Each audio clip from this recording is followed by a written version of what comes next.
মধ্যপ্রাচ্যে চলছে Iran, Israel ও যুক্তরাষ্ট্রের ভয়াবহ রক্তক্ষয়ী যুদ্ধ। এই সংঘাতের জেরে কার্যত অচল হয়ে পড়েছে বিশ্বের অন্যতম গুরুত্বপূর্ণ বাণিজ্যিক রুট হরমুজ প্রণালী। আর এই যুদ্ধের মাঝেই টানা 2 মাস ধরে সেখানে আটকে আছে বাংলাদেশের একটি বিশাল জাহাজ এমভি বাংলার জয়যাত্রা। জাহাজটিতে বর্তমানে অবস্থান করছেন 31 জন বাংলাদেশি নাবিক। জীবন অবাক না করলে কে করবে? 28% মিল্ক ফ্যাটের অবাক করার সাথে ফ্রেশ মিল্ক পাউডার। জীবন অবাক করুক প্রতিদিন। সাধারণ নিয়মে এমন যুদ্ধ পরিস্থিতিতে প্রতিদিন কোটি কোটি টাকার লোকসান হওয়ার কথা, কিন্তু অবিশ্বাস্য হলেও সত্য, এই জাহাজটি 1 টাকাও লোকসান তো করছেই না, উল্টো প্রতিদিন আয় করছে বাংলাদেশি মুদ্রায় প্রায় 16 লাখ টাকা। হ্যাঁ, যুদ্ধক্ষেত্রে আটকে থেকেও প্রতিদিন 16 লাখ টাকা আয় করছে বাংলাদেশের এই জাহাজ। এই অবিশ্বাস্য ঘটনার ব্যাখ্যা দিয়েছেন বাংলাদেশ শিপিং কর্পোরেশনের ব্যবস্থাপনা পরিচালক কমোডোর মাহমুদুল মালিক। তিনি জানান, জাহাজটি বর্তমানে হরমুজ প্রণালী থেকে প্রায় 42 নটিক্যাল মাইল দূরে নিরাপদ পানিতে নোঙর করা আছে। জাহাজটির পেটে রয়েছে সৌদি আরবের রাস আল খাইর বন্দর থেকে নেওয়া প্রায় 37,000 টন সার। আন্তর্জাতিক নিয়ম অনুযায়ী এই সার দক্ষিণ আফ্রিকার কেপটাউন বন্দরে পৌঁছে দেওয়ার কথা ছিল, কিন্তু যুদ্ধ পরিস্থিতির কারণে জাহাজটি গন্তব্যে যেতে পারেনি। তবে আন্তর্জাতিক শিপিং চুক্তির একটি বিশেষ নিয়ম এখানে বাংলাদেশের জন্য আশীর্বাদ হয়ে এসেছে। কোন জাহাজ যদি পণ্য বোঝাই করার পর চার্টারকারী প্রতিষ্ঠান, বুকিংদাতা কোম্পানি অথবা আন্তর্জাতিক সংকটের কারণে আটকে পড়ে, তাহলে চুক্তি অনুযায়ী প্রতিদিন ডেমারেজ বা ক্ষতিপূরণ বাবদ নির্দিষ্ট অঙ্কের অর্থ পরিশোধ করতে হয়। আর সেই নিয়মেই এমভি বাংলার জয়যাত্রা প্রতিদিন প্রায় 16 লাখ টাকা করে পাচ্ছে। অর্থাৎ যতদিন জাহাজটি সেখানে আটকে থাকবে ততদিন এই অর্থ বিএসসির তহবিলে জমা হতে থাকবে, যে কারণে যুদ্ধের মধ্যেও জাহাজটির আয় একদিনের জন্য বন্ধ হয়নি। তবে এই আয়ের পেছনের গল্পটা মোটেও সহজ ছিল না। গত 2 মাসে 2 বার চেষ্টা করেও হরমুজ প্রণালী পার হতে পারেনি জাহাজটি। প্রথম চেষ্টা হয়েছিল গত 8 এপ্রিল ভোরে। যুদ্ধবিরতির পর জাহাজটি নোঙর তুলে যাত্রা শুরু করে। প্রায় 40 ঘন্টা চলার পর 10 এপ্রিল হরমুজ প্রণালীর কাছাকাছি পৌঁছায়, কিন্তু শেষ মুহূর্ত পার হওয়ার অনুমতি মেলেনি। এরপর দ্বিতীয় চেষ্টা হয় গত 17 এপ্রিল। তখন ইরান ঘোষণা দিয়েছিল সব বাণিজ্যিক জাহাজের জন্য হরমুজ প্রণালী উন্মুক্ত।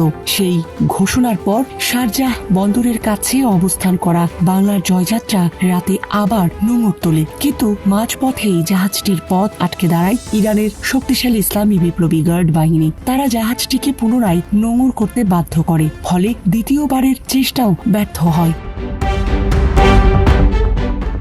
বাংলাদেশিদের মনে এই খবর শুনেই ভেসে উঠেছে 2022 সালের 1 মার্চের সেই ভয়াবহ স্মৃতি। রাশিয়া ইউক্রেন যুদ্ধের সময় ইউক্রেনের অলভিয়া বন্দরে আটকে পড়া বিএসসির জাহাজ এমভি বাংলার সমৃদ্ধ বোমা হামলা শিকার হয়েছিল।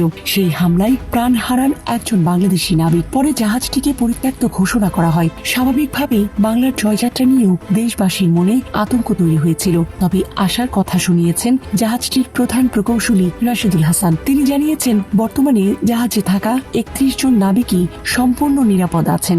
জাহাজে পর্যাপ্ত খাদ্য, পানীয় ও প্রয়োজনীয় জিনিসপত্র মজুদ রয়েছে। তিনি আরো জানান, বিএসসির সঙ্গে তাদের নিয়মিত যোগাযোগ হচ্ছে এবং নাবিকদের ফিরিয়ে আনতে রাষ্ট্রীয় পর্যায়ে বিভিন্ন কূটনৈতিক তৎপরতা চালানো হচ্ছে। যদিও প্রতিদিন 16 লাখ টাকা করে আয় বিএসসির তহবিলে জমা হচ্ছে, কিন্তু সাগরের বুকে টানা 2 মাস ধরে বন্দী থাকা এই 31 জন নাবিকের জন্য সময়টা মোটেও সহজ নয়। চারদিক যুদ্ধের উত্তেজনায় ঘেরা লোহার দেয়ালে বন্দী একটি জাহাজে দিনের পর দিন কাটানো এক বিশাল মানসিক পরীক্ষার মতো। তবে জাহাজের ক্যাপ্টেন ও প্রধান প্রকৌশলী রাশেদুল হাসান জানিয়েছেন, নাবিকদের মনোবল এখনো শক্ত আছে, যেহেতু জাহাজটি মূল যুদ্ধক্ষেত্র থেকে 42 নটিক্যাল মাইল দূরে নিরাপদ পানিতে অবস্থান করছে। তাই সরকারি হামলার ঝুঁকি আপাতত নেই। নাবিকরা নিয়ম মেনে নিজেদের দায়িত্ব পালন করছেন এবং জাহাজের রুটিন কার্যক্রমও সচল রেখেছেন।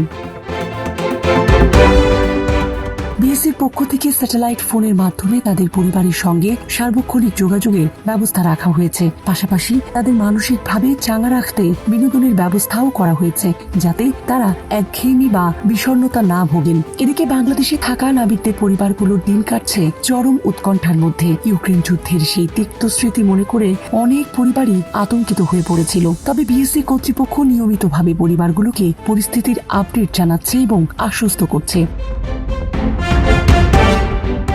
সবচেয়ে বড় স্বস্তির বিষয় হলো জাহাজটির রেশন ও খাদ্য মজুদ। সাধারণত এই ধরনের বড় আন্তর্জাতিক বাল্ক ক্যারিয়ার জাহাজে 3 থেকে 4 মাসের ব্যাকআপ রেশন ও সুপেয় পানি সংরক্ষণ করা হয়। এমভি বাংলার জয়যাত্রাতেও রয়েছে পর্যাপ্ত চাল, ডাল, শুকনো খাবার, ওষুধ এবং কোল্ড স্টোরেজ সংরক্ষিত বিপুল পরিমাণ ফ্রোজেন ফুড। ফলে হরমুজ প্রণালীর এই অচল অবস্থা আরও কিছুদিন চললেও জাহাজে খাদ্য বা পানির কোনো সংকট তৈরি হওয়ার আশঙ্কা নেই। এখন শুধু অপেক্ষা রাষ্ট্রীয় পর্যায়ে সেই সবুজ সংকেতের। সেটি মিললেই 31 নাবিককে নিয়ে আবারও দক্ষিণ আফ্রিকার উদ্দেশ্যে যাত্রা শুরু করবে বাংলার জয়যাত্রা। জীবন অবাক না করলে কে করবে? 28% মিল্ক ফ্যাটের অবাক করার সাথে ফ্রেশ মিল্ক পাউডার। জীবন অবাক করুক প্রতিদিন। 2018 সালে চীনের যৌথ অর্থায়নে নির্মিত 39,000 টন ধারণ ক্ষমতার এই বাল্ক ক্যারিয়ারটি যেন সত্যি নিজের নামের সার্থকতা প্রমাণ করেছে। যুদ্ধের মাঝেও বাংলাদেশের জন্য ধরে রেখেছে জয়যাত্রা। হরমুজ প্রণালী খুলে গেলেই সার বোঝাই এই জাহাজটি